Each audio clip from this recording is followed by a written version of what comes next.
ஒருவரை விடாமல் அனைவரையும் வரவேற்று வர இருப்பவர்களையும் வரவேற்று உரையாற்றிய டாக்டர் க. மணிமேகலை அவர்களுக்கு நன்றி. தலைமை லயன் பி. புதுக்கன் அவர்கள் வருகை தராத காரணத்தினால் தலைமை உரையாக சிற்றுரை வழங்க தமிழ் தொண்டர் ஆவே செல்லப்பரெட்டியார் அவர்களை அன்புடன் அழைக்கிறேன். அங்கிருந்தே பேசுறீங்களா?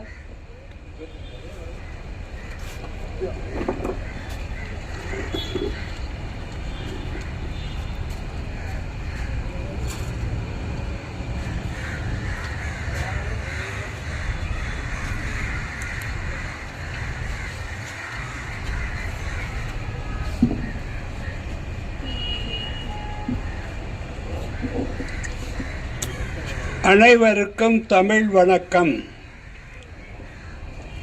அது என்ன தமிழ் வணக்கம் அப்படிங்கிறது? நாம் இருப்பதே தமிழ்நாடு, பேசுறது தமிழ். வணக்கம்னு சொன்னால் போதாதா அப்படின்னு ஒரு எண்ணம் வரும்.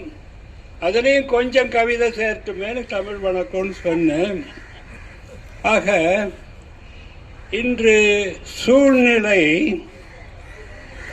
இயற்கைக்கு எதிராக உள்ளது. அப்படின்னா என்ன? வெயில் காலத்தில் வெயில் அடிக்கிறது இயல்பு, ஆனால் முன்பனி காலத்திலேயே வெயில் அடிக்கிறதுங்கிறது இயல்புக்கு மாறாது. இந்த நிலையில் எல்லா வேலைகளையும் விட்டுவிட்டு ஞாலம் இலக்கிய அமைப்பிற்காக வருகை தந்துள்ள அனைவருக்கும் என்னுடைய சிறந்தார்ந்த வணக்கம்.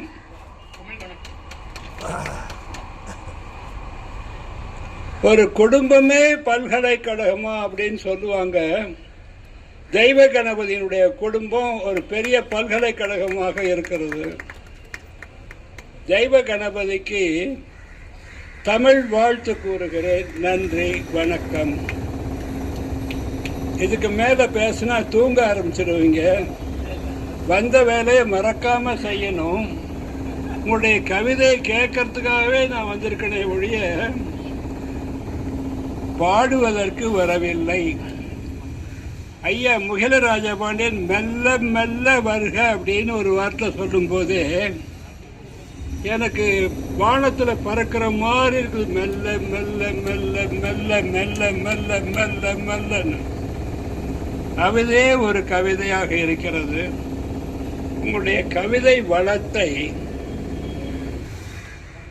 பாடுவதற்கு மட்டுமல்ல, எங்களுடைய இதழாக இருக்கக்கூடிய தலைப்புகளாகவும் அமையட்டும் என்று கேட்டுக்கொண்டு எனக்கு வாய்ப்பளித்த ஞாலம் இலக்கிய அமைப்பு தலைவர் உட்பட அடுத்த பதிப்பாளருக்கும் நன்றி கூறி விடைபெறுகிறேன். நன்றி, வணக்கம். ஐயாவை பற்றி சொல்லணும். கல்பாக்கம் அப்படின்னு சொன்னால் அனல் மின் நிலையம்தான் ஞாபகம் வருது. அந்த கல்பாக்கத்திலிருந்து வந்தவங்க தான் நிறைய பேர் இங்கே இருக்காங்க, முகில ராசபாண்டியன் கூட. அதனால அது ஒரு தோற்றுவாயாக தோன்றுகிறது. அப்போ முடிவு எங்கன்னா முடிவே இல்லை. நிறைய பேர் கல்பாக்கத்திலிருந்து வருவாங்க, ஞானத்திற்காக பாடுபடுவார்கள். ஞானமும் வளரும், நாமும் வளர்வோம். நன்றி, வணக்கம்.